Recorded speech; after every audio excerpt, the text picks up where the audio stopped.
Busa sila miabot sa balay sa nagdumalang opisyal sa sinaguga, og iyang nakita ang kaguliyang og kadtong nang hilak og nagminatay. Sa pag-abot niya sa balay, wala niya tuguti si bisan kinsa nga muuban kaniya sa pagsulod, gawas kang Pedro, og Juan, og Santiago, og sa amahan, og inahan sa batang babae. Apan ang tanang tawo nang hilak og nagpukpok sa ilang kaugalingon sa kasubo tungod kaniya. Busa siya miingon, "Hunong na kamo sa pagpanghilak, kay siya wala mamatay, kundili natulog lamang." Og sa pagkasulod niya, siya miingon kanila, "Nganong nagkaguliyang man kamo og nang hilak? Ang bata wala mamatay, apan natulog." Iyang gisulti kining mga butanga, og human niini siya miingon kanila, "Si Lazaro nga atong higala nagpahulay, apan moadto ako didto aron pukawon siya gikan sa pagkatulog." Tungod niini ilang gikataw-an siya nga mayubiton. Apan human mapagawas silang tanan, gidala niya ang amahan ug ang inahan sa bata, ug kadtong kauban niya, ug misulod siya sa nahimutangan sa bata. Apan gigunitan siya ni Hesus sa kamot, ug gibangon siya, ug siya mitindog, ug ang iyang espiritu mibalik, ug siya mibangon diha-diha, ug iyang gipahatagan siya og makaon. Dayag ang mga sulti-sulti mahitungod niini, mikaylap ni anang tibuok nga rehiyon. Og tan-awa, duha ka tawong buta nga naglingkod sa daplin sa dalan. Sa pagkadungog nila nga milabay si Hesus, misinggit nga nag-ingon, "Ginoo, kaloy-e kami, anak ni David." Og tan-awa, usa ka babaeng Pinisyanhon nga gikan niadto nga mga rehiyon, miabot og misinggit sa makusog nga nag-ingon, "Kaloy-e ako, Ginoo, anak ni David. Ang akong anak nga babae gisakit pag-ayo sa demonyo." Sila miingon kaniya, "Ginoo, mabukaon ta ang among mga mata." Busa kinahanglan nga siya mahisama sa iyang mga igsuon sa tanang paagi, aron siya mahimong maluloy-on og matinumanong hataas nga saserdote sa mga butang may labot sa Dios, aron sa pagtanyag og halad pasig-uli alang sa mga sala sa katawhan. Kining tawhana namati kang Pablo nga nagsulti, kinsa sa pagtutok kaniya og sa nakita nga siya adunay pagtuo nga mamaayo. Kay giabot og kaluoy, gihikap ni Hesus ang ilang mga mata, og diha-diha sila nakakita na, og sila misunod kaniya. Siya dili mosinggit o mopatugbaw sa iyang tingog, ug sa dalan dili niya ipadungog ang iyang tingog. Apan siya higpit nga nagpina kanila sa dili pagpaila kaniya. Ug miingon kaniya, "Tinua nga walay bisan kinsa nga imong sultihan, apan lakaw, ug ipakita ang imong kaugalingon ngadto sa saserdote, ug itanyag alang sa imong pagkahinlo ang mga butang nga gisugo ni Moises, ingon nga usa ka pagpamatuod kanila." Og iyang gibauran ang tawo nga dili mosulti kang bisan kinsa, apan lakaw, ug ipakita ang imong kaugalingon ngadto sa saserdote, ug paghalad may kalabutan sa paghinlo kanimo, ingon sa gisugo ni Moises, ingon nga usa ka pamatuod ngadto kanila. Apan human makalakaw, ang maong tawo misugod sa pagmantala niini sa kaylap, ug sa pagsabwag sa nahitabo sa halayo. Mao nga si Hesus dili na makasulod nga dayag sa usa ka syudad, apan siya nagpabilin sa gawas sa mingaw nga mga dapit. Bisan pa ni ana, sila nagpadayon sa pag-adto kaniya gikan sa tanang dapit. Ni ana iyang gipinahan sila sa dili pagsulti kang bisan kinsa, apan sa dihang labaw pa nga siya magpina kanila, labaw pa hinuon ang ilang pagmantala niini. Unya ilang gidala kaniya ang usa ka tawong gigamhan sa demonyo, nga buta og amang, og siya iyang giayo. Mao nga ang tawong amang nakasulti og nakakita na. Sa ulahi siya naghingilin og usa ka amang nga demonyo.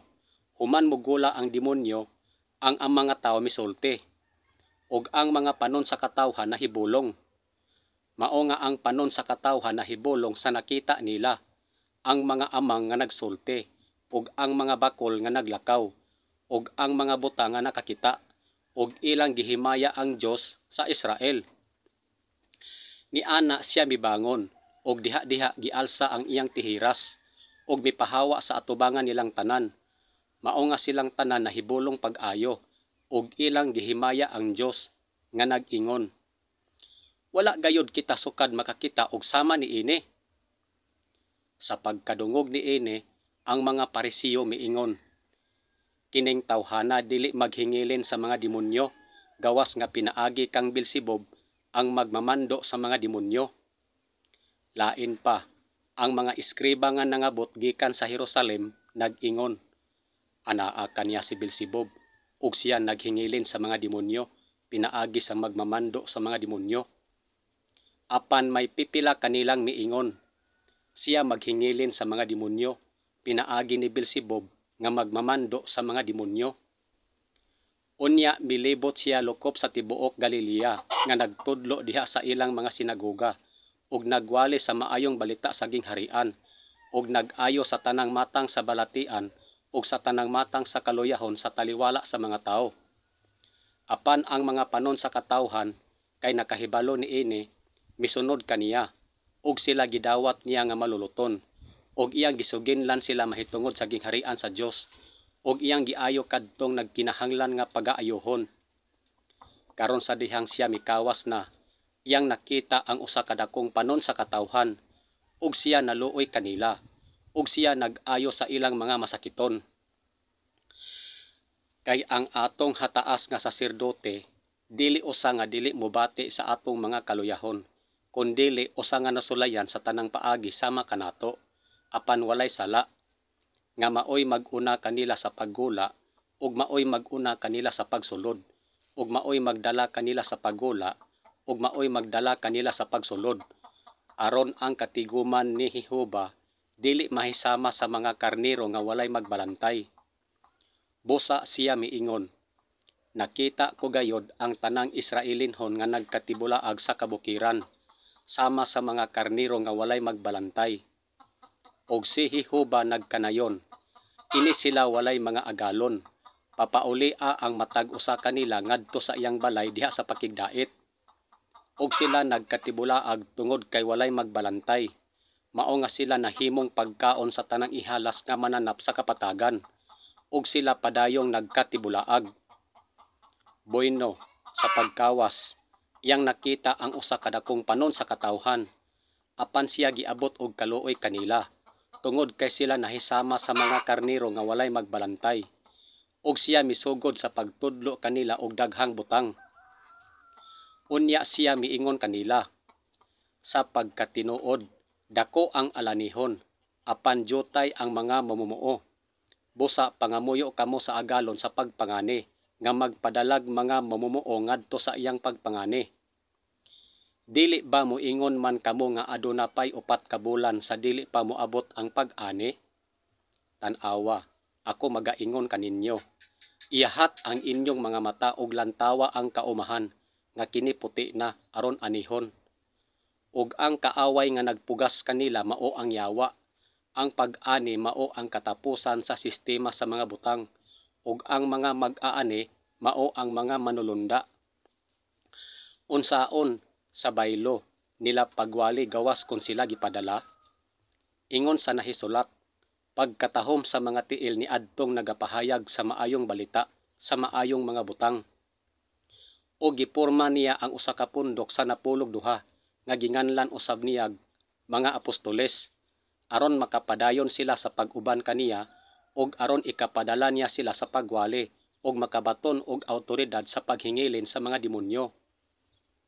Karon gipatawag niya ang napulog duha o gisugdan niya ang pagpadala kanila nga tinagurha, o gihatagan niya sila og awtoridad ibabaw sa mahugaw nga mga espiritu. Unya gitigom niya ang napulog duha o gihatagan sila gahom og awtoridad ibabaw sa tanang demonyo ug sa pag-ayo sa mga sakit. Ang paril sa syudad usab may napulog duha ka patukuranang bato, ug diha di ana ang napulog duha ka ngalan sa napulog duha ka apostoles sa kordero. Og ang pundok sa napulog duha nga iyang giporma mao si Simon nga gianggaan usab niya Pedro. Apan sa dihang adlaw na iyang gitawag ngadto kaniya ang iyang mga tinun-an ug gikan sa ilang taliwala gipili ang napulog duha nga ginganlan usab niyag mga apostoles. Busa sa nakasulod na sila, misaka sila sa lawak sa itaas, diin sila nag-istar. Si Pedro, ingon man si Juan, ug si Santiago, ug si Andres, si Felipe, ug si Tomas, si Bartolome, ug si Mateo, si Santiago nga anak ni Alpeo, ug si Simon nga masibuton, ug si Judas nga anak ni Santiago. Gidala niya siya kang Hesus. Sa dihang si Hesus mitan-aw kaniya, siya miingon, "Ikaw mao si Simon nga anak ni Juan, ikaw pagatawgong Sipas, nga kon hubaron Pedro." Giasoy sa bug-os ni Simeon kung giunsa sa Dios sa unang higayon pagliso sa iyang pagtagad ngadto sa kanasuran aron sa pagkuha gikan kanila og usa ka katawhan alang sa iyang ngalan. Samtang naglakaw ubay sa dagat sa Galilea, nakita niya si Simon ug si Andres nga igsuon ni Simon nga nagtaktak sa ilang mga pukot sa dagat, kay sila mga mangingisda man. Si Andres nga igsuon ni Simon Pedro, usa sa duha sa nakadungog sa giingon ni Juan, ug misunod kang Hesus. Sa pagpadayon usab gikan didto, nakita niya ang lain pang duha ka magsuon, si Santiago nga anak ni Zebedeo ug si Juan nga iyang igsuon, diha sa sakayan, kauban ni Zebedeo nga ilang amahan, nga nagpuna sa ilang mga pukot, ug iyang gitawag sila. Ug si Santiago nga anak ni Zebedeo, ug si Juan nga igsuon ni Santiago. Iyang gianggaan usab kini sila og Boanerges, nga nagkahulugang mga anak sa dalugdog. Ug si Andres, ug si Felipe, ug si Bartolome, ug si Mateo, ug si Tomas, ug si Santiago nga anak ni Alpeo, ug si Tadeo, ug si Simon nga Kananiyo. Si Simon nga ginganlan usab niyag Pedro, ug si Andres nga iyang igsuon, ug si Santiago, ug si Juan, ug si Felipe, ug si Bartolome. Nakaplaga ni Felipe si Natanael, ug miingon kaniya, "Nakaplaga na mo ang usa nga bahin kaniya si Moises, diha sa balaod, ug ang mga manalagna misulat, si Hesus nga anak ni Jose nga taga Nazaret." Busa si Tomas nga gitawag ang Kaluha, miingon sa iyang mga isigka tinun-an, "Mangadto usab kita aron mamatay kita uban kaniya." Unya siya miingon kang Tomas, "Ibutang ang imong tudlo dinhe, ug tan-awa ang akong mga kamot, ug iduol ang imong kamot ug ituslok kini sa akong kilid, ug hunong na sa pagkadili matinuohon, apan magmatinuohon ka." Apan samtang siya naglakaw, nakita niya si Levi nga anak ni Alpeo nga naglingkod sa buhatan sa buhis, ug siya miingon kaniya, "Mahimong akong sumusunod." Ug sa pagtindog, siya misunod kaniya. Karon human niining mga butanga siya milakaw, ug nakakita sa usa ka maniningil og buhis nga ginganlag Levi nga naglingkod sa buhatan sa buhis, ug siya miingon kaniya, "Mahimong akong sumusunod." Og si Mateo, og si Tomas, og si Santiago nga anak ni Alpeo, og si Simon nga gitawag ang Masibuton, og si Andres, og si Felipe, og si Bartolome, og si Mateo, og si Tomas, og si Santiago nga anak ni Alpeo, og si Tadeo, og si Simon nga Kananiyo. Mao man usab ang tawo nga may pakigdait uban kanako, nga akong gisaligan, nga nagkaon sa akong tinapay, nag-alsa sa iyang tikod, bato kanako. Ug samtang nagsulti pa siya, tan-awa si Judas, usa sa napulog duha, miabot og kauban niya ang usa ka dakong panon sa katawhan, nga may mga espada ug mga puspos, gikan sa pangulong mga saserdote ug mga ansyano sa katawhan. "Ako wala magasulti mahitungod kaninyong tanan, nakaila ako sa mga tawo nga akong gipili, apan kini maoy aron matuman ang kasulatan. Siya nga tigsalo og kaon sa akong tinapay, nag-isa sa iyang tikod, bato kanako." Busa panglakaw kamo og paghimog mga tinun-an sa katawhan sa tanang kanasuran, nga magabautismo kanila sa ngalan sa Amahan ug sa Anak ug sa balaang Espiritu. Karon gipatawag niya ang napulog duha ug gisugdan niya ang pagpadala kanila nga tinagurha ug gihatagan niya sila og awtoridad ibabaw sa mahugaw nga mga espiritu. Ug busa gipadala niya sila aron sa pagwali sa gingharian sa Dios ug sa pagpang-ayo. Human ni ana ang hari sa Assyria nagdala og mga tawo gikan sa Babilonia ug sa Kuta ug sa Aba ug sa Hamat ug sa Siparbim ug ipapuyo sila sa mga syudad sa Samaria imbes ang mga anak sa Israel. Ug sila na nag-iya sa Samaria ug nagpuyo sa mga syudad niini. Busa nagpadala siyag mga mensahero nga una kaniya ug sila milakaw ug misulod sa usa ka balangay sa mga Samarianhon aron himuon ang pagpangandam alang kaniya. Busa ang babaeng Samarianhon miingon kaniya, "Naunsa ba nga ikaw, bisan pa usa ka Hudiyo, nangayo ka na kog mainom, nga ako babaeng Samarianhon man?" Kay ang mga Hudiyo wala may pagpakiglabot sa mga Samarianhon. Sama sa mga kardero, kitang tanan nahisalaag, ang tagsa-tagsa kanato miliso sa iyang kaugalingong dalan, o gipahinabo ni Jehova nga ang sala natong tanan mahinagbo niya. Ang akong katawhan nahimong usa ka panon sa nagakalaglag nga mga linalang, ang ilang mga magbalantay nagpahisalaag kanila. Sa kabukiran sila nagpalatagaw kanila, gikan sa bukid ngadto sa bungtod, sila nahiadto, sila nahikalimot sa ilang dapit pahulayan. Ang akong mga karnero nangahisalaag diha sa tanang kabukiran, ug sa matag hataas nga bungtod, ug diha sa tibuok naong sa yuta. Ang akong mga karnero nangatibulaag nga walay nagsusi ug walay nagtinguha sa pagpangita. Ug busa nga maisugong nagsulti, si Pablo ug si Bernabe miingon, "Kinahanglan nga ang pulong sa Dios igasulti una kaninyo, sanglit inyo man kining gisalikway, ug wala maghukom sa inyong kaugalingon nga takos sa kinabuhing walay katapusan. Tan-awa, kami muliso ngadto sa kanasuran." Sukad ni anang panahona si Hesus misugod sa pagwali ug nag-ingon, "Paghinulsol kamo, kay ang gingharian sa mga langit haduol na, ug ayuha ang mga masakito niini, ug ipadayon ang pagsulti kanila, ang gingharian sa Dios haduol na kaninyo." Ug busa gipadala niya sila aron sa pagwali sa gingharian sa Dios ug sa pagpang-ayo.